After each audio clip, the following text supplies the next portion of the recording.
Hello? Yes, Thunder. What are you doing, man? You're wasting time. We need you in Africa to fire some of our leaders. Yes, I mean, how can Zambia have one of the largest copper reserves in the world, but 60% of its population still live under poverty and unemployed? You're surprised? I'm surprised too. Listen, copper is used in power generation, building construction, and car manufacturing. But none of these things happens in Zambia. They only extract the copper and take it to other countries. Everything around Butundo belonged to the Swiss mining company, Multi Glencore. And leave Zambians in poverty and pollution. Children suffer the most from this severe environmental pollution. The boy couldn't breathe and had pain in his chest, and he started bleeding from his nose. And that is why we need you now to come and fire our leaders. Thunder, please come and fire some of our African leaders. Yes, we don't have time, man. They are destroying the continent. Please come quickly, please. Nigeria. Africa's largest crude oil producer and the most populous nation with the people of African descent in the whole world does not refine its own oil. Nigeria exports crude oil and imports refined petrol. Listen, this means that Nigeria's crude oil is actively creating employment in other countries, while millions of Nigerians are unemployed and living in poverty. It was Nelson Mandela who said that until Nigeria gets its act right, the African continent will continue to suffer.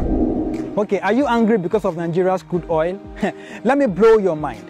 I know many of you like chocolate, but do you know that there are chances that the chocolate you had today came from the cocoa bean in West Africa? Because 70% of the world's cocoa bean comes from the African countries of Ivory Coast, Ghana, Nigeria, and Cameroon. But surprisingly, none of these countries is the top producer of chocolate. But every day we spend billions of dollars to import chocolate. It's the same thing. The way Nigeria's crude oil is being exported is the way we export our cocoa to import refined goods. As these resources keep going out to power other economies, this is how unemployment and poverty keeps growing. The origin of this cashew is illegal alarm. Now they are taking it to different countries now. We have no machine here, the federal government is not assisting us and the state government. If we have the machine, all these things could have not gone out. They are taking our resources to the outsiders. So we are losing, we are not making, and it's them that are making. I can go on giving you other examples and talk about other problems, but this video will be too long. So let's talk about the solutions. You see, I'm a big advocate for the people of African descent all over the world to come back to Africa to invest their resources, their expertise, their knowledge and experiences in different sectors of the African economy. But to be honest, if we do not get leadership right, no matter their investments, our growth will be slow and insignificant. And time is a luxury we cannot afford. So the fastest way for us to grow is to fix leadership. And leadership cannot be fixed if we as individuals do not fix our minds. Let me explain. This man you see was a two-term governor of a state in Nigeria. He was sentenced to 12 years in prison for diverting over 8 billion naira of the state funds into a private account. Barely 6 months after his conviction, he managed to get out of jail. Now that sounds bad, but what is worse is this.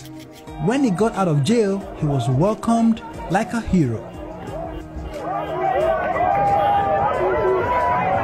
This man pleaded guilty for stealing over $250 million when he was the state governor. He was sentenced to 13 years in prison and he served only 4 years. When he returned, he was also welcomed like a hero.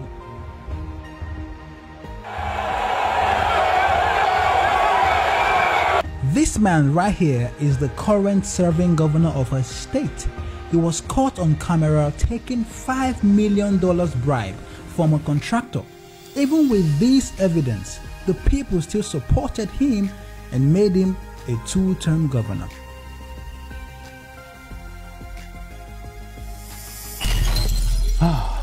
Now you can see that it's impossible to get quality leadership if we don't build a society of quality individuals.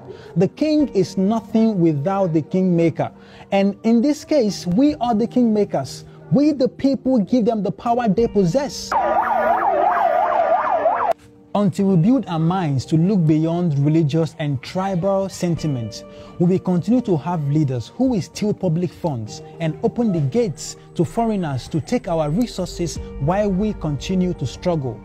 Our biggest problem is ignorance, so that is why you have to share this video, because the more enlightened Africans are, the better our chances of building a better Africa.